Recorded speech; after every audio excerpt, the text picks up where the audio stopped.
What's going on, guys? Welcome back. Thank you for checking out this episode of the Keep Climbing podcast. Got a new scene and setting here. Joined by Mr. Brian French here too. Really excited to kind of get into a new era of this podcast for me in a partnership with YBM, and really excited. So I appreciate it. Excited. I'm appreciative, man. When Brett reached out and said, "Hey, I'd like to talk to you about this," I was like, "Yeah." So I'm honored to have you as part of our group, and looking forward to it. Yeah. So really trying to get into more consistent content creation. I feel like throughout the evolution of my platforms and any content that I've created, I wanted to be more consistent than I've been able to be. I've been super busy with work, busy with life, busy with family, and that's kind of where Brian and his team have kind of all come in here. That I feel like by this this partnership and this format kind of going forward will be able to be much more consistent, much more regular. It really in the past 2 years for me, it's really revolved around the seasons of my life, work life, family life, etc.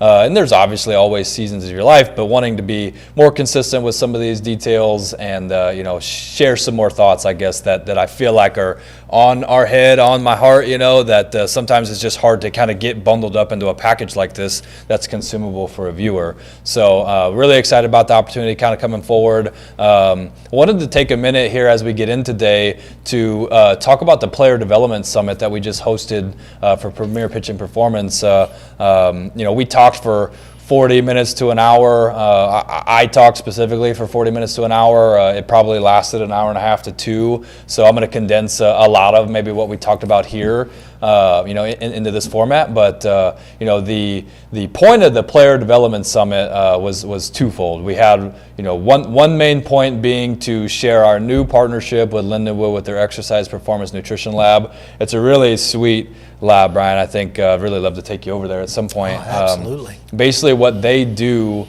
from a nutrition performance standpoint, is very similar to what we do from a pitching performance standpoint at Premier. And, the obviously the things that they're measuring though, and helping players with is nutrition and exercise performance, where I would say our tools are more geared towards, obviously pitching mechanics, biomechanics. They're measuring things like body comp, and really, for the partnership aspect of it, there were all things that I had access to it, like Mizzou and so on, higher levels of baseball that I had. So now to be able to take that, bundle it up, work with an awesome university and staff here, in our area, and be able to provide that to the players, I think, for the ones that go take advantage of it, would be a really cool, thing for them. Can I'd like to interject this, because I think this is my son, his last year pitching in college. He was at NAIA school. They brought in a guy to talk to him about set up a program that was physical plus nutrition. Mm-hmm. But the one thing he told me, he said, "Dad, the biggest issue was, the cafeteria. Where do I go and eat and this and that?" And he's on a budget as far as food and things like that. So I think that's an interesting topic, especially, across the board when you're looking at that. Some of the resources I feel like I got in college that I've kind of, regurgitated now to our staff or to the performance staff is that, I got in college, I got a really great grocery list of how to buy high protein things that are under $100, or in total. If you go buy all this for the next 2 weeks, you eat a lot of protein and you won't break the bank. That's important, right? And then how to structure a plate, different things like that. And then we got a really great cookbook too that had all these different options that you could make that were simple. I mean, there were 4, 5, 6 ingredients, high in protein. They kind of fit the structure of a plate, how many carbohydrates you should be consuming, fruits and vegetables you should be consuming, protein, etc. Obviously, a lot of those things are very specific to the individual. The bigger the body mass, the more you have to consume to grow or even maintain the body mass. But a lot of those details coming out of that lab, not just from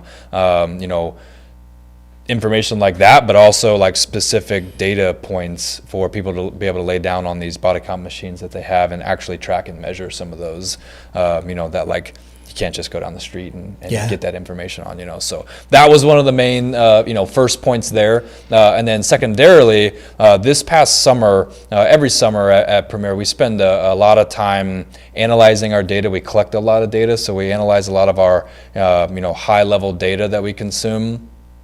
trying to help it maybe steer and guide how we make decisions for players on their training programs. And one of the biggest things that we found in all of those studies this past year was how impactful height and mass are on a pitcher's performance. And so that's why I thought those two things coupling into a player development summit would be so impactful for a player, is that, basically the way I presented it was like, hey guys, here's all this data. Here's all this data that we take about mobility. Here's all this data we take about biomechanics. Here's all this data that we take in the weight room.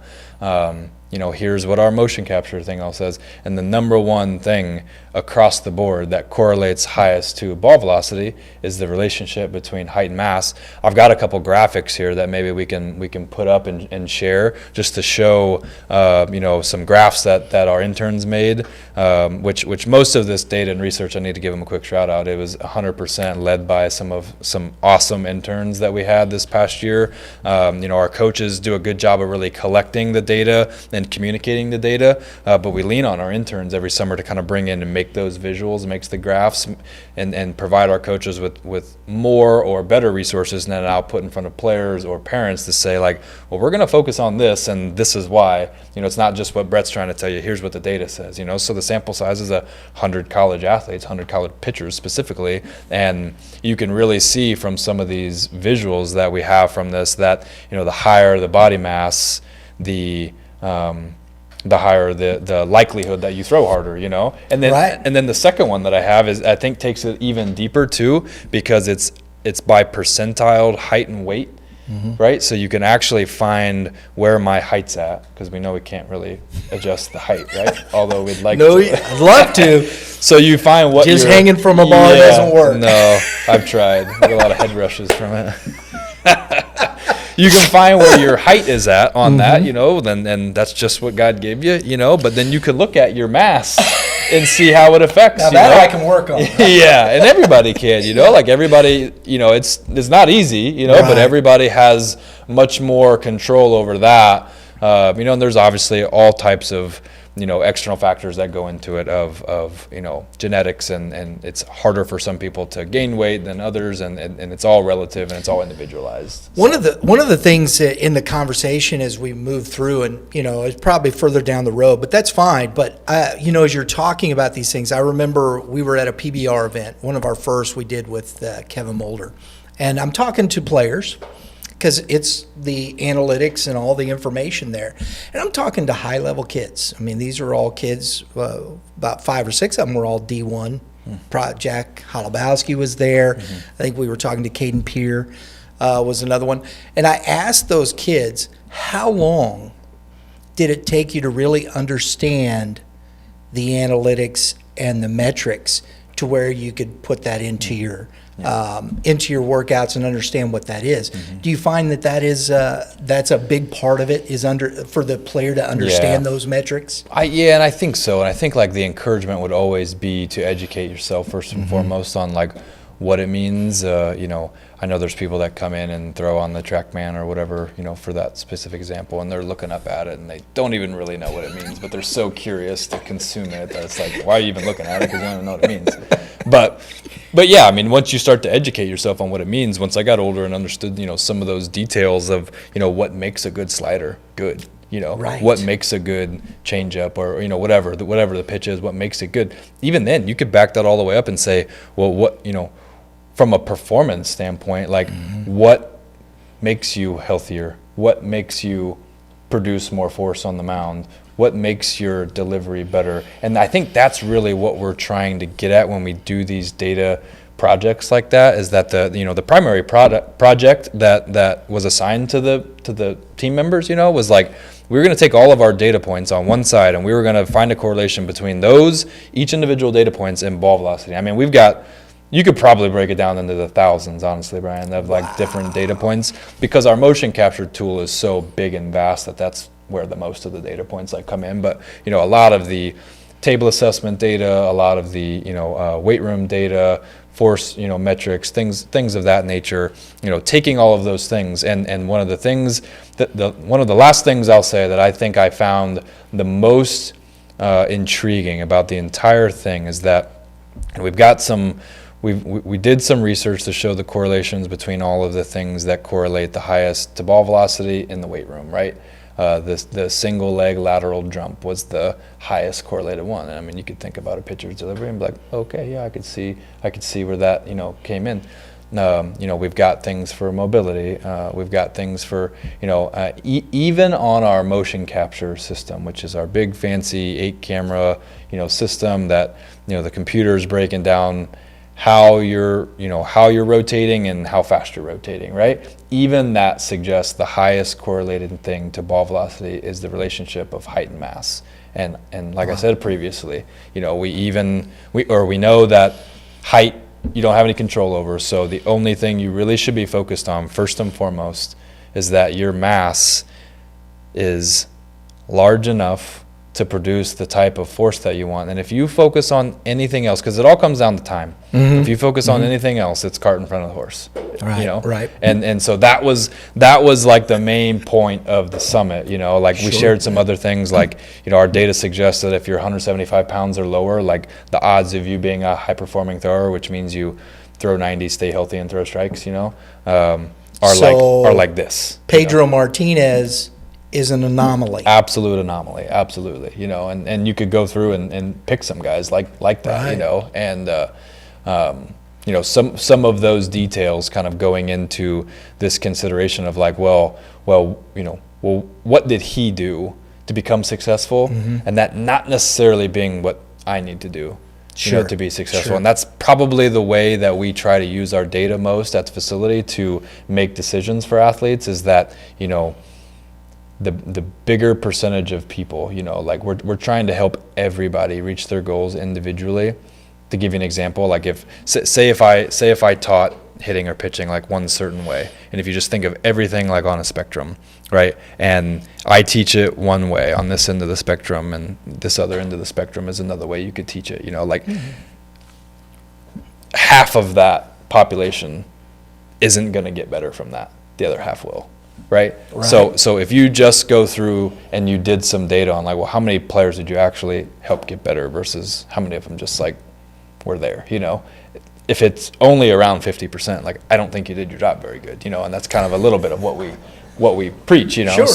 So anyways, not to get too deep maybe on some philosophical things, but just meaning to present that like, what we found with that data, and how it coupled so well, because then we were able to take some time, and the nutrition staff talked about, well, okay, body mass is really important. How do we affect body mass? And here's some steps on how athletes can, affect body mass. Here's some tools that we can offer to help it. The lab over there is wanting to be very involved in our community and get more involved in our community too. And they're running further, deeper, their own research studies, trying to figure out like how creatine affects players that are under 18, over 18. Creatine used to be a very,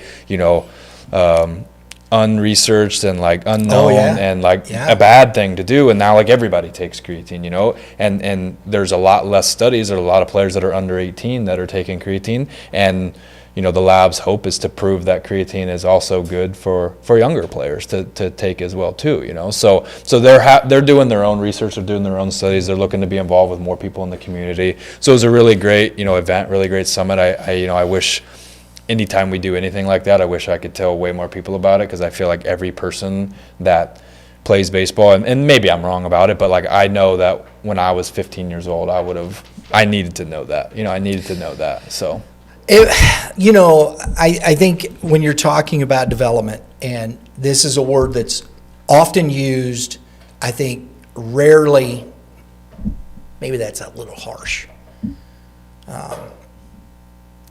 It's not as, I think, understood as it should be. Sure. What development is as far as those types of things.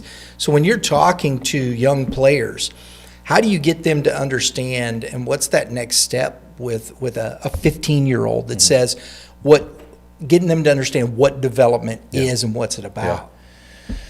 I think there's a lot of things that probably go into it. I think a lot of it is the coaches not being afraid to tell them the truth.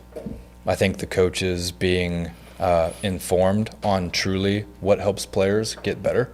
I think with the media and social media age that we live in, you can go consume all these different drills that might help a player, but it also might not, and you don't really know. Cody Fick, he's our director of pitching at the facility. He's got a great analogy for this. If you're cooking like a pot of chili or a pot of gumbo and you throw in 10 different spices, you wouldn't really know which one made the chili better. So why don't we just do one thing at a time?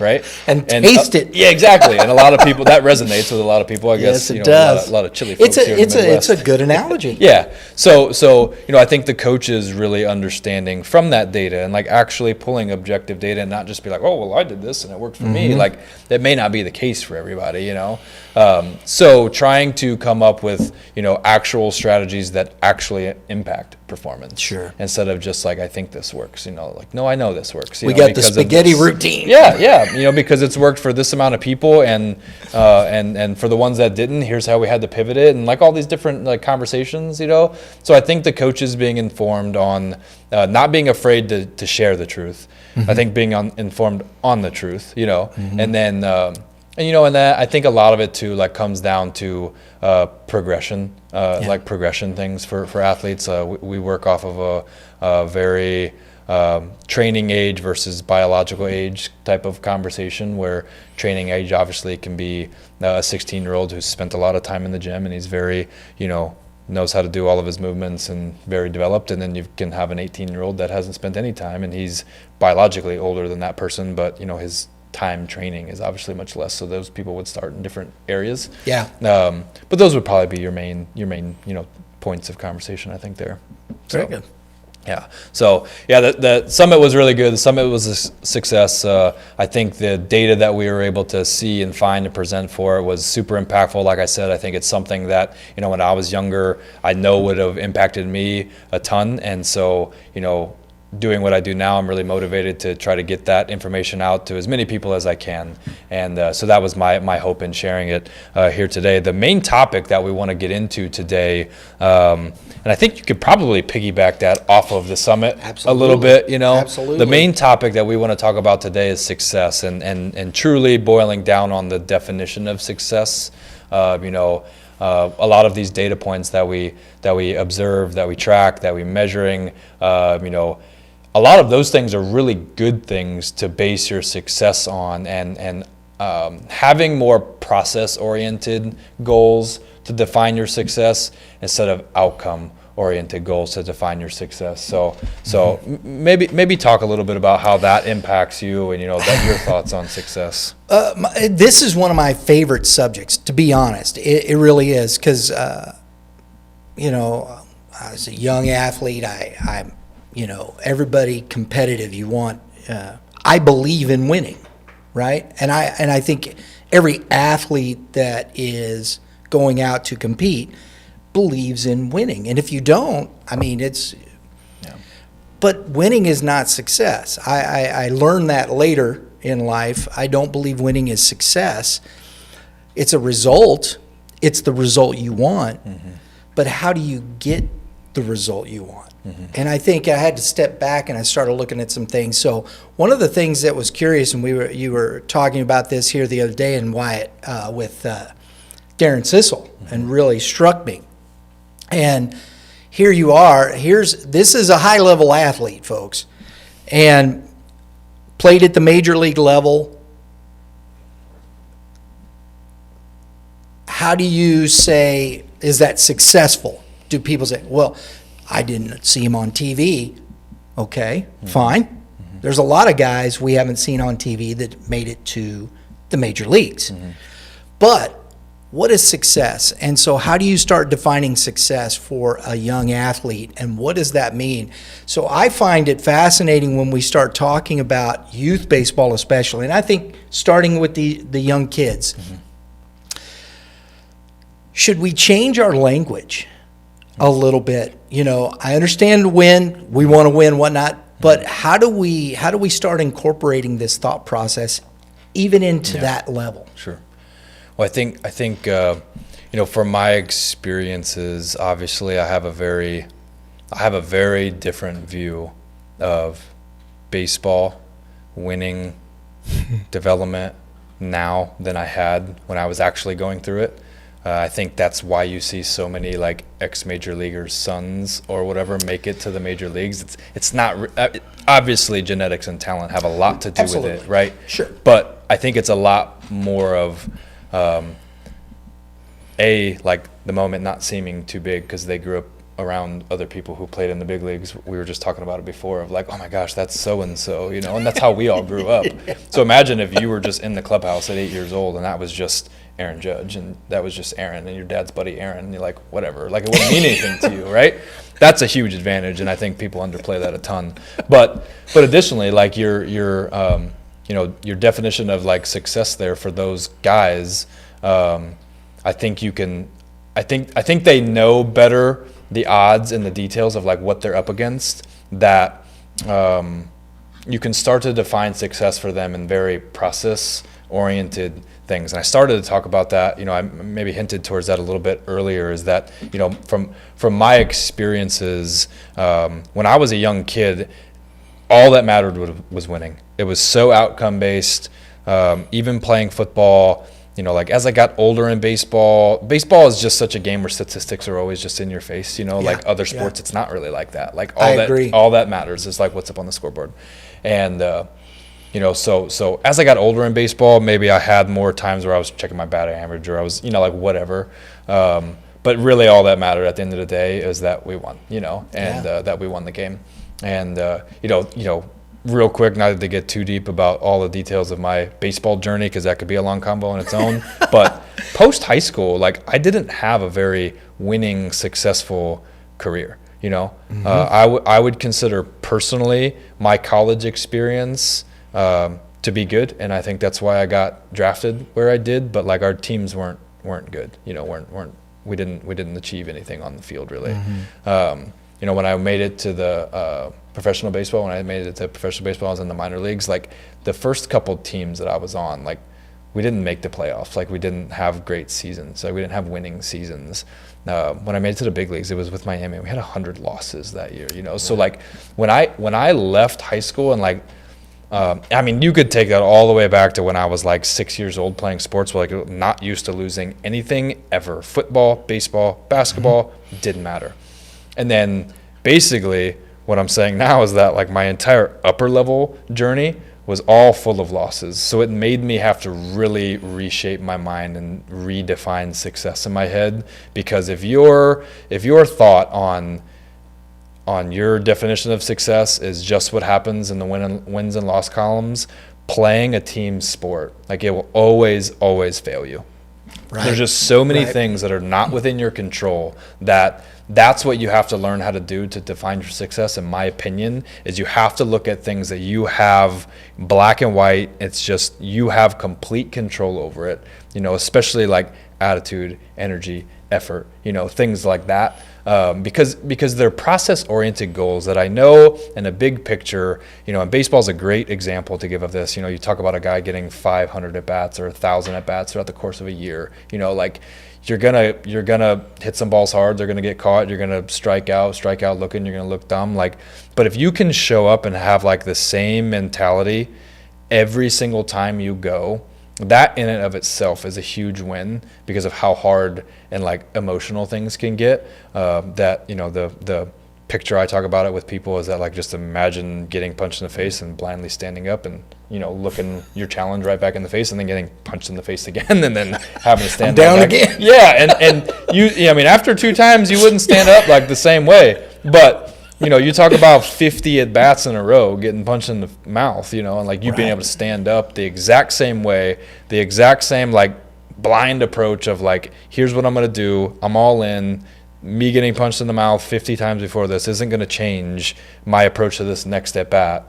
That's a superhuman power in my my opinion. And so really just to like kind of tie all that in is that I think like that definition of success has to be very process oriented and like what truly matters for you at the very core and foundation of winning, because then winning becomes the reward for sticking with your process. Agreed. It doesn't become what really like your whole day or success revolves around. And the winning part comes with so many different variables.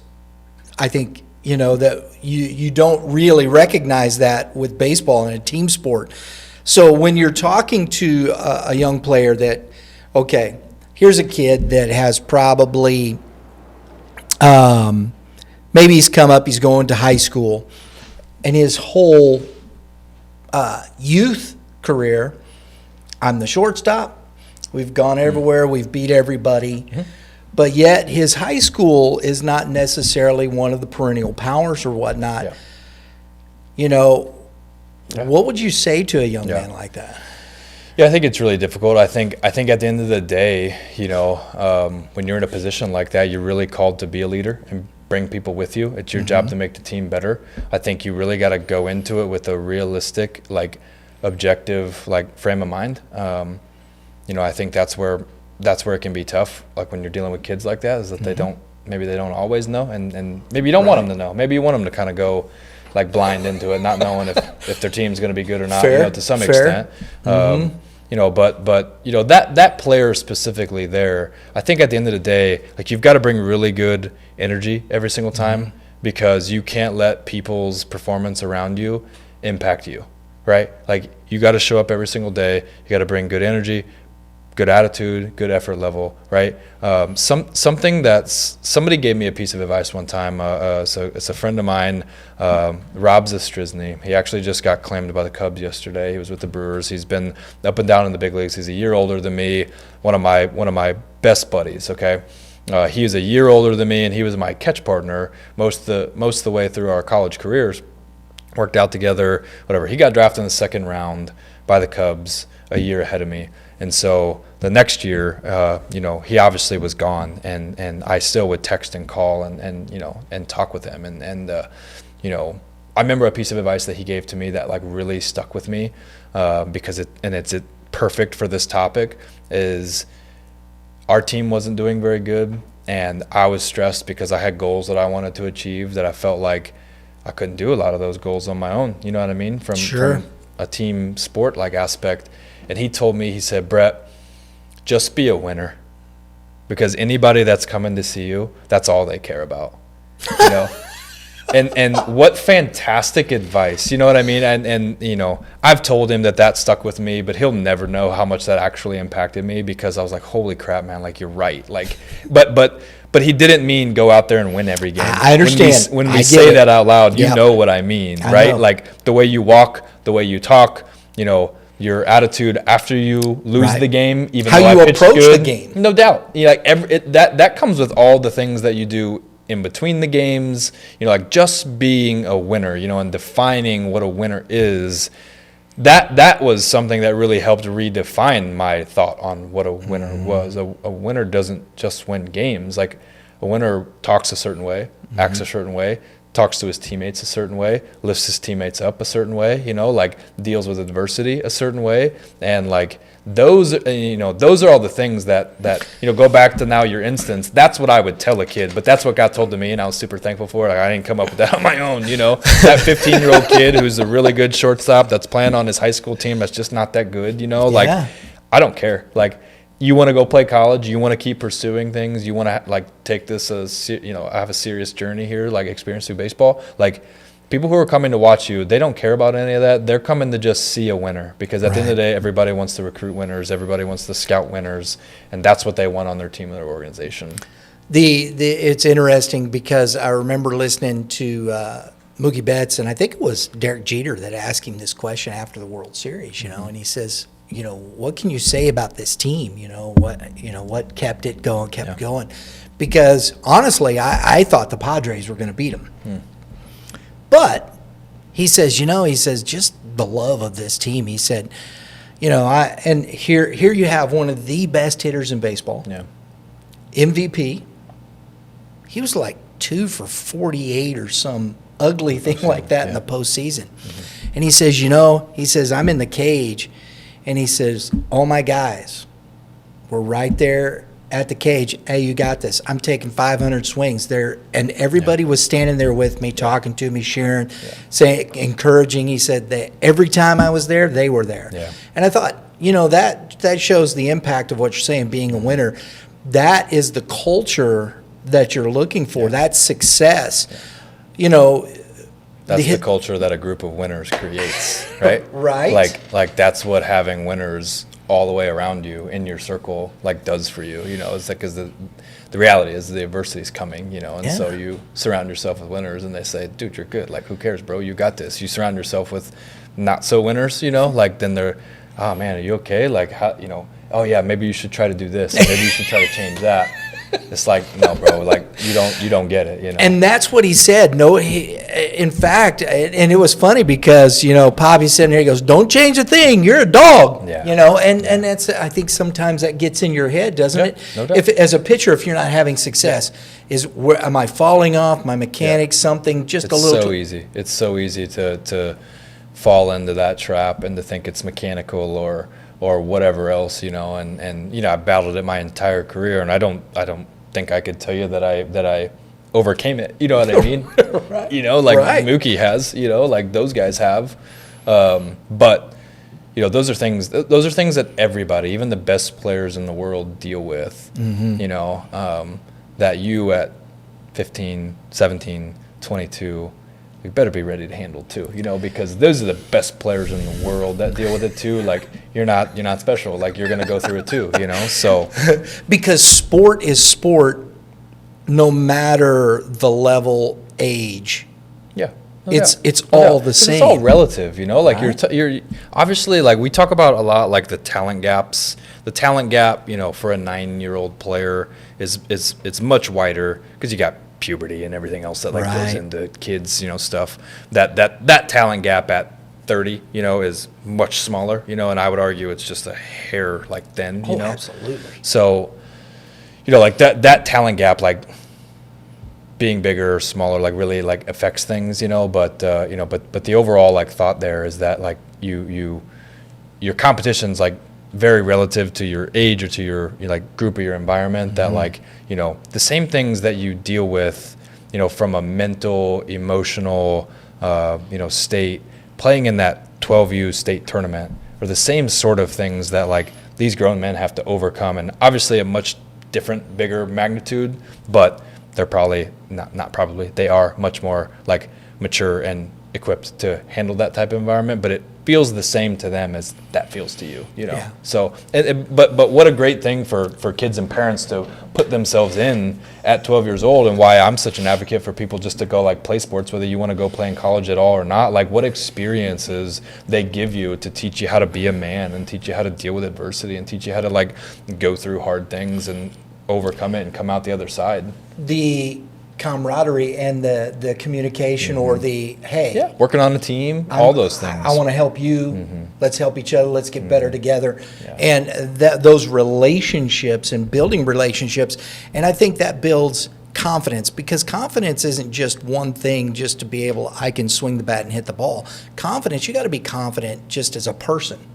You know, can I stand and look at my teammate in the eye and talk to him, share my thoughts, what I think about, you know, what, and then be able to take that from my teammate as well and listen and understand that that confidence level isn't, he's not trying to put me down or this or that or say something. Yeah. It's a matter of, it's a mutual respect to each other, and we got to have the confidence in one another, not only ourselves, but in one another, to hear those things. Yeah, no doubt.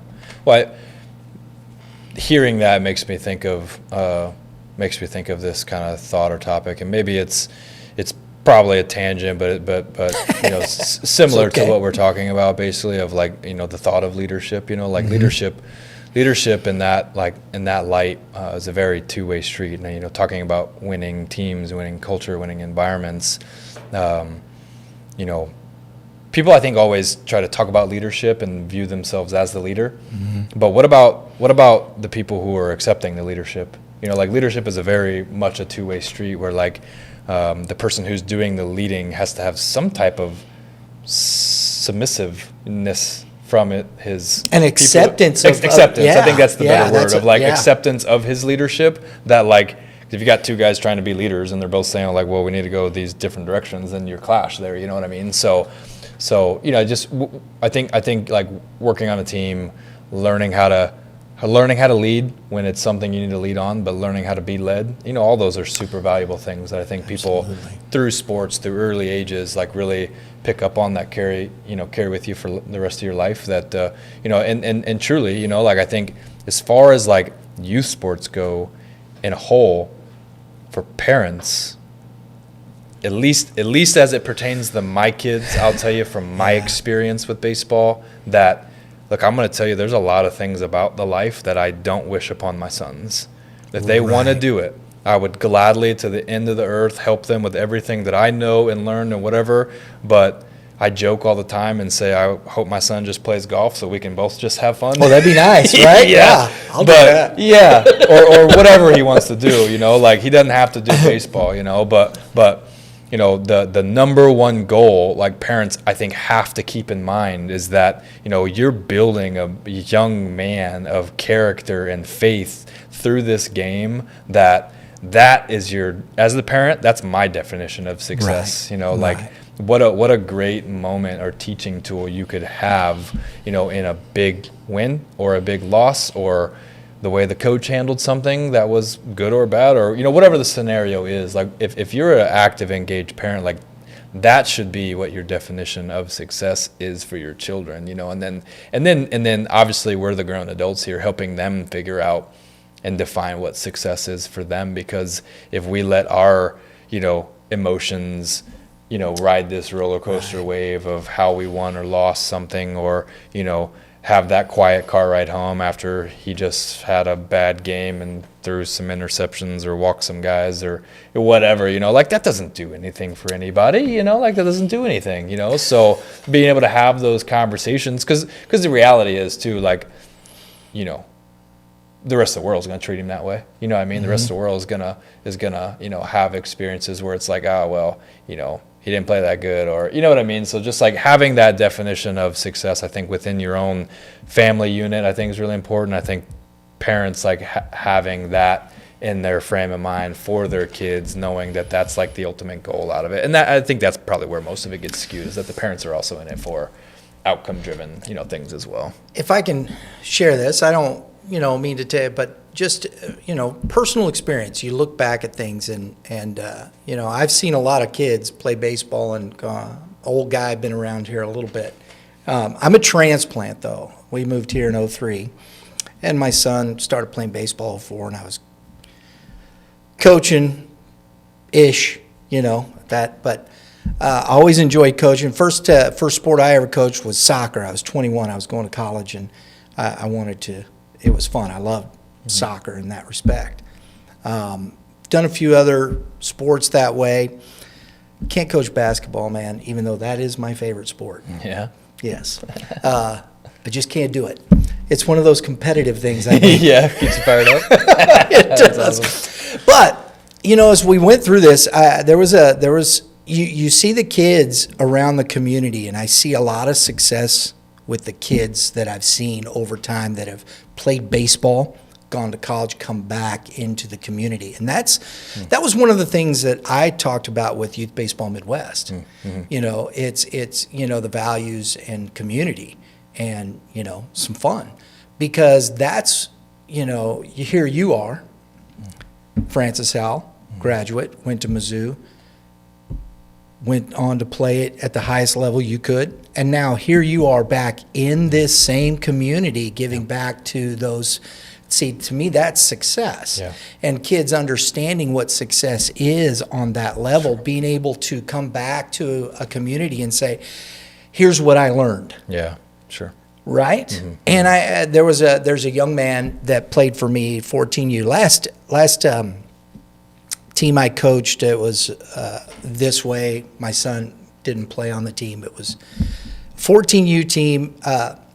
Shout out to Hayden Vaughn. Went to Fort Zumwalt South and pitched over at McKendree. Mm-hmm. He's back coaching with Premier Baseball Academy over there with that group, and I see him at the ballpark, and it's always nice. There's another young man that played for me. He's the athletic trainer at Timberland.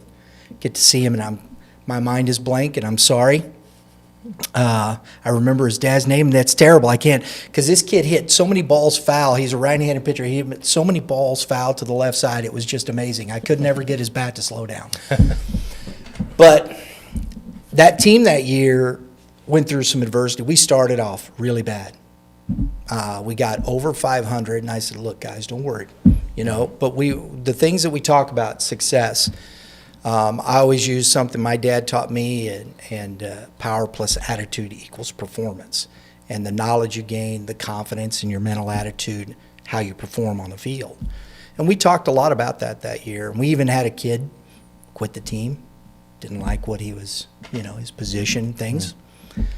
Went through that. Kids stuck in there. We play the USSSA World Series that year. We go 6-0. Had a young man throw a complete game no-hitter, and we won the tournament. And the success, that was, the winning part was that, but the success to me was these kids overcoming all of that, going back, learning how to overcome the adversity, what it takes to put yourself in a position, because we weren't the best team in some of these tournaments. We got pounded a few times, and understanding what that means. And Hayden comes to mind. He played third base. He pitched a little. He was one of our catchers, and just I remember him. He was very calm. He's a fun kid. And these are things that I think when you look back and you see the success of these kids now in the community, it's the similar thought process. Yeah. But I think you just have to. You have to grow through all of that. You're just not mature enough, I don't think, to think about those things at 16 right. and 17 and 22 and 25 years old, all those things. Sure. And my thought and view on it now is way different than even my last year of playing, because I think when you're in it and you're so, at least the way I was, so submerged in it, that there was no other way but this way. Yeah. And I think that's actually a really big key in people being successful as way too. There's no plan B, you burn the boats mentality, and I did take that approach my entire life. And I think you should. Yeah, no doubt. But once you start to kind of evolve through all that, then it becomes very real that there's so much life outside of here. My first experience with that, I played for long enough where I had my first kid while I was still playing, and what an eye opener that was for me. That holy cow, there is so much more going on in my life. Wait a minute. Than just baseball, and that added a whole new. That gave me such a good respect for the men that are playing in Major League Baseball who are actually engaged, good fathers, and how difficult that is living that lifestyle. It gave me a lot of respect for those people, especially people who have done it as long as Adam Wainwright and some of these guys that we all know their names at least. And so that aspect of it though, you don't really start there. I think you get to a point where eventually you're and I shared that a little bit earlier, where I think a little bit of it where I look back now, I'm you know what? 16-year-old Brett would be pretty proud of what I was able to accomplish baseball-wise. 23-year-old Brett would be pretty proud of it. It's so not looking at it as I would have liked to play for a couple more years or this, that, or the other thing. I should have got here. Yeah, more time or more whatever. That I think the competitor in you will always say that, no matter what level it is, and no matter if that transition for you happened between high school and college and pro to major leagues. It's just a natural part, I think, of being a competitor. But you grow this maturity, I think, through that of thinking, more about the bigger picture and how. I'm a faithful person. I truly believe that God gave us these experiences in our life to impact other people's souls too, Sure. So to take what we have done and make a difference in other people's lives, to share our experiences with, to help people grow and go through things that are difficult that they're going through, and obviously baseball was my mode to communicate with people through that, big picture, the impact that I want to make through that is helping change people's lives through baseball, because I felt like my life was changed through baseball. And it doesn't have to be, it doesn't have to be from a achievement level or financial gain or whatever. And I think that's the point of this conversation is like Absolutely. defining what that success is that like you boil it down all the way to like those like few key components, that like I think you can look at your definition of success and you're always going to have your what ifs or what could have been conversations, but I think it really helps line out, big picture, like what your definition of success is, like for your entire career. Mm-hmm. But then I also think it helps you like really boil down like what your definition of success is, like within even like in games, in individual games, individual experiences or at bats or whatever have you, So super impactful for everybody. I like that because, and as you're saying that popped in my head, don't define success based on wins and losses. Define your success based on what you've done with it, what you've been given, what you got in your hand. You did the best you could with it. Oh man, right? Yes, and I think that's the number one thing why I think that like I keep saying it, but like 16-year-old me like would have been so proud of it is because I shared it earlier like. Yeah, every young kid says like, oh yeah, I want to play in the big leagues. But like, at 15 and 16 years old, most kids are like, man, I just want to play in college, like whatever college it is, Like I was the same way, Like of course if you would have asked me, I'd been like, yeah, sure, I'd love that. But like, what are the odds of that happening is probably what I told you, So, so that like definition of success like tends to evolve. We were talking about it earlier. That definition of success tends to evolve. But I think my number one piece of advice I'd tell like younger kids at least, or kids getting started in that process where it's actually becoming real in your head, is to like write down what your goals are and like give it to somebody, give it to your mom and dad or whatever, so they can give it back to you when you're 32 years old and be like, dang bro, like when you wrote this, you would have been so proud to know like what you were able to accomplish through that, because typically what happens is that like our definition of success when it's outcome driven like that tends to evolve, and take shape of like the room that you're in, So like when you make it to A ball, every competitor says, oh, well, I want to make it to double A, and then when you make it there and you say, well, I want to make it to triple A, and it keeps going up. So like you make it to the major leagues and it's like, oh, well, I wanted to make it to arbitration for the major leagues, or I wanted to make it to free agency, or like whatever the case may be, that like as a competitor, that's a good thing. That should always be happening, because if not, then you got complacent and, content with like where you were, and you probably didn't achieve the next step because of that, but having that foundational idea of I think when you get done or you get to the spot to where I'm at now, like you can look back and be like, man, like, yeah, I accomplished everything that I wanted to do. Obviously as a competitor, there's things you always are going to want to aspire to do more, but at the end of the day, that definition of success, not really being outcome driven through baseball, I think is the biggest point, is that it's got to be much more process driven. When you have process driven goals, they're way more in your control. Okay. They're way easier to like measure, I think too. They're way easier to measure, and they happen more on a daily basis. Like you go, a whole off season without having a game. So how do you know if you won or lost the off season?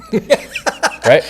Seriously, agreed. Yeah, that's a data. Great point. Yeah, so if that's all you're measuring your success off of, but then additionally, if you have those things that are process driven, they get drilled into your head and they become a part of who you are and your character, and you take that process with you when you're done playing baseball. You don't take the outcomes with you when you're done playing baseball. When you walk away from the game and there are no more wins and losses on the field, at least like between the white lines, like. That process was drilled into your soul, into your being, into your, into who you are. That's true. That now gets carried over with you to the way you talk and lead your family, the way that you, the way that you work at your next job for your next employer or whatever have you, like trickles over, So having that type of process, driven goals and attitude, I think is probably one of the most important things across the board for anybody, really. Absolutely. I love that thought process because, you're still that competitive guy. Yeah. And now how do you change that, not change it, but funnel it into this? My definition of winning and losing right now, Exactly. Like, yeah, no doubt. And that can be that could be a whole nother topic. I feel like, Absolutely. you know, like how I do you think it's define your fantastic. success? Yeah. Yeah, in different stages of your life. But yeah, I mean, ultimately, how I know I'm going to get there is through a lot of the same sort of core characteristic traits that were like drilled into you from those life experiences, you know. So, yeah, I think it's all really good things, all really good conversations too, you know. So I appreciate you talking about it with me Absolutely, too. We're man. going for 50 good minutes here now too. So I love this stuff here. Keep climbing. You got to keep climbing, because if you ain't climbing, yeah, you're dying.